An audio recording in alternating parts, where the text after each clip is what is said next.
find the perfect game to jump into tailored to your preferences, you're gonna be hooked for life. I'll walk you through some good first game recommendations a little bit later, but for now, let's start with why the genre is so easy to fall in love with. Most modern JRPGs combat focuses heavily on time in and reaction speed, but the appeal to tactical JRPGs is the change of pace. Everything is slowed down and more emphasis is put on your strategy and decision making as opposed to how quick you can have with your twitch reaction to dodge an ability. In combat, you'll have to outmaneuver your opponent and predict their next moves, similar to a game of chess. Taking advantage of terrain and enemy weaknesses become essential because one wrong move could change the entire tides of the battle and find yourself dying, having to go back and repeat this entire battle, which these battles do get a little bit drawn out based on how big and how complex the map is.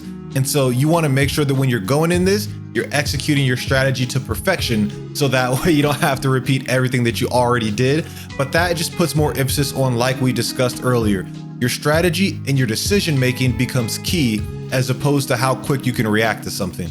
But when you achieve that first victory, it becomes addicting. To see all the strategy you thought of, the units that you built, and the tactics you made succeed in battle, it's just something that you can't really replicate, and it becomes addicting, and you want to continuously see that success and try different strategies and tactics as you play more games. In tactical JRPGs, you'll be responsible for building units to fight alongside you in combat that are going to be highly customizable, encouraging different experimentation with units, different builds, or different party synergies. These units will grow with you as you win more battles, evolve into stronger versions of themselves, and in some cases, die permanently should you make the wrong decisions in battle. Every decision you make has a meaning, regardless of how small it may seem. That decision making in most tactical JRPGs also extends into the story. Many stories revolve around being in war and having to make tough decisions based on moral dilemmas to test your moral compass. It's becoming more popular in the genre for these decisions to affect the narrative of the story,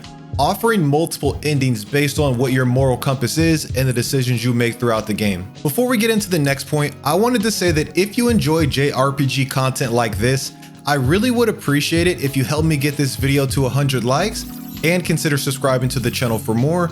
But now let's get back into the video with the next point. Now that you understand why the genre is loved so much, let's discuss the different types of tactical JRPGs to decide which one you like the most. The most popular type of tactical JRPG revolves around a grid-based combat system. The battlefield is divided into grids composed of square-like tiles. Each tile represents a space where characters and enemies can move and take actions. Combat usually follows a turn-based battle system where each character and enemy takes turns performing their actions. The grid layout affects movement options and positioning, adding a strategic layer to combat based on how you effectively outmaneuver your enemies. Some terrain tiles may affect movement differently, such as slowing down characters or providing cover. That makes strategic positioning crucial in grid-based combat. Not only are you going to have to consider movement and outmaneuvering your opponent, you're also going to have to factor in different things such as line of sight, cover, and terrain advantages that gain the upper hand in battles. You're also going to have to focus on building a well-balanced party with complementary skills and synergy, because cooperation between party members such as combo attacks or healing support can change the tides of a battle. That wraps up the grid-based combat. The other option, which some consider a separate genre entirely, would be tactical JRPGs with real-time strategy combat. In RTS combat, characters and enemies move and act simultaneously rather than you taking turns. This adds a sense of urgency and requires quick decision making from you as the player. You're typically in control of a party of characters, each with their own unique abilities and skills. You must issue commands to individual characters or a group of characters to direct their actions in real time. This is going to force you to have to respond to all of the changing battlefield conditions. Strategic positioning and maneuvering, similar to grid-based combat, are also crucial in real-time tactical JRPG combat. You're going to have to carefully position your characters to take advantage of terrain features, cover, and choke points, while also avoiding enemy attacks and environmental hazards. RTS tactical JRPGs often feature dynamic challenges and objects during combat, such as you have to defend a specific location, rescue hostages, or escort an NPC to safety, or even things such as just defeating a powerful enemy boss with a specific unique mechanic. This forces players to have to adapt their tactics on the fly to overcome these challenges and achieve their goal. Based on which of these tactical JRPGs resonated with you from the previous section is going to determine which starting game I really recommend for you to get into the genre. I have a video that I'll link at the end of this diving deep into the 10 best modern tactical JRPGs if you want more choices. But for this video, we're going to focus on 3 different options based on your gameplay preference. Fire Emblem Three Houses is the perfect entry point for someone looking to get into a tactical JRPG with grid-based combat and modern graphics. Think of Fire Emblem Three Houses as Persona meets a tactical JRPG. Between main story points, you can freely roam the school to train your students, complete quests, or develop relationships with students and other faculty members. These students are going to be those who fight alongside you in battle. There is a calendar system similar to Persona that forces you to focus heavily on time management because everything previously mentioned is going to benefit you on the battlefield in separate ways.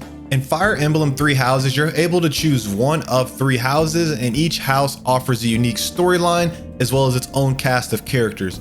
So this provides a ton of replayability with the other houses when it comes to the story. I won't go too much into that just because I don't want to spoil it, but that's a little bit of a teaser. Also in Three Houses, units are going to have classes, and as you train them on your free days, they'll be able to gain access to advanced or more character unique specific classes. An example of a class in the advanced category would be the Bow Knight class. This requires a C rank in your lance ability and an A rank in both riding and bows for you to unlock this class. So you're gonna have to put this type of focus into each character on your roster as you develop a team for battle and formulate your strategy of who you want to lead the charge and who you want to be on the supporting cast. Terrain features such as forests and mountains and fortification provide defensive bonuses to units occupying them, and if you're looking for an even bigger challenge, in classic mode, if a unit falls in battle, they are permanently removed from the game.